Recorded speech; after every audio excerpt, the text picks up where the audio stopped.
қазақ стайл дегеніміз ол рингтің 4 бұрышын қолданып жүріп бокстасатын стиль.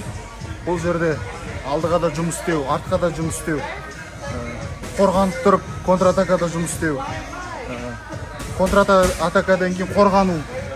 Бұл былай айтқанда 12 раундта 12 түрлі өзгеретін стиль. Бұл қазақ стилі.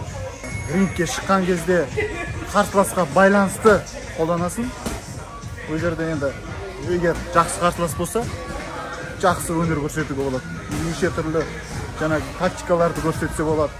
Неше түрлі ближний бойлар, неше түрлі алдаулар, неше түрлі қорғанулар көрсетуге болады.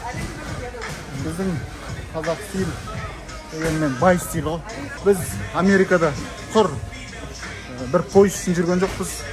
Бұл біздің қазақ стильді, біздің қазіргі мақсатымыз қазақ стильді тарихта қалдыру. Өйткені бізде әуесқой бокста тани бергенімен кәсіпқой бокста танып жатқаны аз. Сондықтан да біздің бірінші мақсат қазақ стилін тарихта қалдыру. Тарихта қалдырып, әлемге осындай қазақ стилі бар, жан-жақты екенін мойындату.